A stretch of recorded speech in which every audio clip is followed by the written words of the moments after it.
Olá, essa é a nossa segunda semana de leitura bíblica, da nossa jornada, né? Estamos começando apenas, mas estamos começando muito bem. Vamos seguir a nossa leitura. Vou colocar aqui para você poder observar a sequência de leituras dessa semana. Vamos continuar lendo Gênesis, chegando quase que passando um pouco da metade do livro, né? Do capítulo 15 até o 27, a história de Abraão, de Isaac, chegando até o comecinho da história de Jacó, os três grandes patriarcas do judaísmo e do Antigo Testamento, né? Do povo de Deus. O que acontece nesse trecho? Capítulo 15, a aliança de Deus é ratificada com Abraão, né? Então, capítulo 15, Deus ratifica a aliança. No 17, ele confirma essa aliança com um sinal, né? Que é a circuncisão. Um sinal sério, viu? Não é apenas um ritual, não. Deus fala assim, ó, quem não tiver a circuncisão não pertence ao meu povo, tem que ser eliminado. Então, Deus realmente leva a sério os sinais da aliança que ele dá. É por isso que nós nos alegramos que ele tenha nos dado o sinal do batismo. Quando nós batizamos os nossos filhos, nós estamos colocando eles debaixo de uma aliança que Deus leva muito a sério, né? Pois bem, então Abraão é instruído a batizar os seus descendentes já no 8º dia. Depois disso, ele... então Deus renova a aliança no 15, no 17 também, mas entre os dois está a história de Agar, né? Então, esse trecho nosso aqui dos patriarcas, a gente vê novamente, né? Não a primeira vez, mas nós vemos de maneira muito clara o quanto no pacto de Deus com o seu povo, ele é o parceiro fiel e nós, né, o seu povo, somos os parceiros infiéis.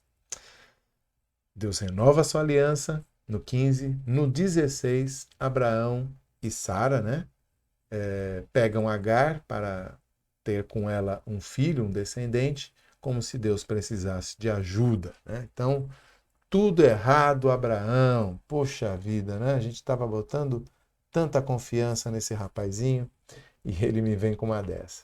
Então, na segunda-feira, nós vamos ler Deus renovando a aliança, no 15, no 17 e no 16, Abraão quebrando a aliança, né? Ou pelo menos tentando dar o seu jeitinho ali para cumprir a aliança com suas próprias forças. Depois disso, nós temos a Sodoma e Gomorra, né? As cidades que foram destruídas. Sodoma e Gomorra, você vai ver lá que tem cidades ao redor, é como se fosse a Grande São Paulo, né? Você fala São Paulo, mas é a Grande São Paulo. Sodoma e Gomorra, mas tinha cidades ao redor, todas destruídas igualmente, porque todos participavam da mesma cultura em que a injustiça, a maldade, a imoralidade eram a regra. Depois você tem, então, Ló sendo resgatado, né? Aquela é, tristeza lá das filhas de Ló tendo filhos com seu próprio pai. E aí, então, você tem, e gerando isso, consequências, né? Pela história bíblica como um todo, né? Então, capítulo, na terça-feira, né? Nós vamos ver essa situação aí no capítulo 19, né? Resgate de Ló.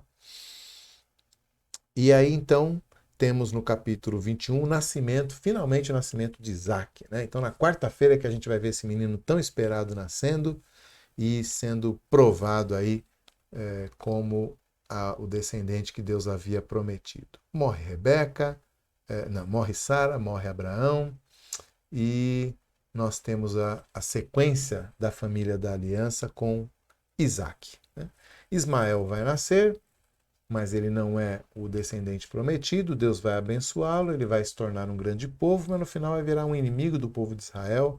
Então a gente vê aí que a tentativa de Abraão não deu nada certo, né? Trouxe rivalidade para dentro da sua casa, trouxe desacordo, tudo deu errado. Então muitas vezes você vê no texto bíblico uma situação descrita, mas não quer dizer que está sendo aprovada por Deus. Os resultados muitas vezes vão mostrar que Deus não aprovou. Isso quando o próprio Deus não diz que está errado, né? Quando a lei de Deus não diz que está errado, mas muitas vezes nas entrelinhas você percebe a desaprovação de Deus simplesmente porque o resultado pretendido pelos homens não chega, né? Mas, de qualquer forma, então, você tem a rivalidade entre Ismael e Isaac, por causa né, da tentativa de tomar a frente do próprio Abraão. Depois você tem a rivalidade nesse mesmo trecho que nós vamos ler, né, entre Esaú e Jacó.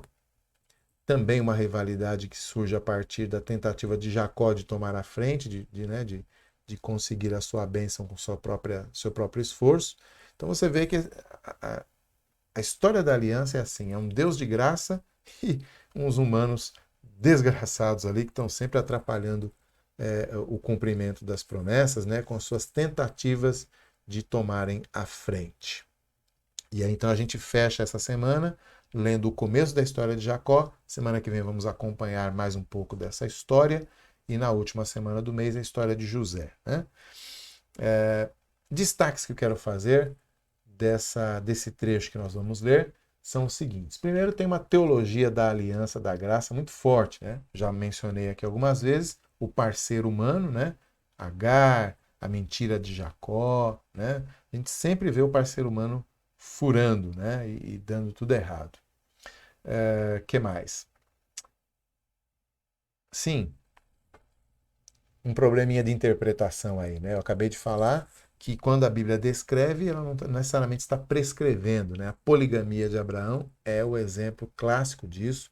Às vezes as pessoas leem a Bíblia e veem, se está na Bíblia, então é porque é para fazer, né? Ou se está na Bíblia, é porque a Bíblia está aprovando esse tipo de coisa, né? Então você tem na Bíblia escravidão, você tem na Bíblia assassinatos, você tem na Bíblia violência, você tem na Bíblia poligamia, você tem na Bíblia homens se aproveitando de mulheres. Isso não significa que a Bíblia está autorizando essas coisas, ela está descrevendo e não prescrevendo.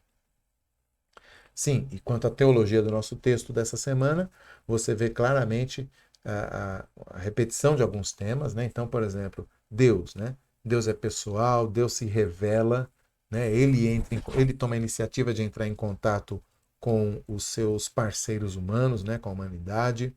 Fez isso com Abraão mais algumas vezes nesse texto, através do anjo, né? Mas é a revelação de Deus, é a acessibilidade de Deus, um Deus pessoal que criou todas as coisas e que está interessado no dia a dia dos homens, né? Essa teologia sobre Deus. Também a teologia sobre o mal é a que reaparece, né? O mal não prevalecerá. A história de Sodoma e Gomorra, a destruição de Sodoma e Gomorra nos mostra isso. O mesmo Deus que é da graça, né, que faz aliança com o seu povo, é também o Deus da justiça, que pune o mal e que corta, né, essa raiz maligna que insiste em crescer no meio da humanidade. E, claro, né, a solução para o mal não está nos homens espertamente fazerem alguma coisa, mas está em os homens confiarem no Deus que faz todas as coisas. Né? Então, a aliança é o centro de toda essa história que nós estamos lendo. Bom, então acho que eram esses os destaques que eu queria fazer para esse trecho. Na semana que vem, no próximo vídeo, no próximo trecho aí, nós voltaremos a falar um pouco sobre aliança, né? Um tema importante nesse trecho todo que nós estamos lendo de Gênesis, né? E também sobre esse Deus que dá a sua graça a homens que não a merecem. Bom, fiquem com Deus, leiam com atenção, né? Gravem aí, escrevam suas dúvidas, compartilhem com os irmãos suas conclusões. Tenho certeza que tudo isso vai ser muito abençoador para a vida, das nossas vidas, nossas famílias e na nossa igreja também. Até o próximo vídeo.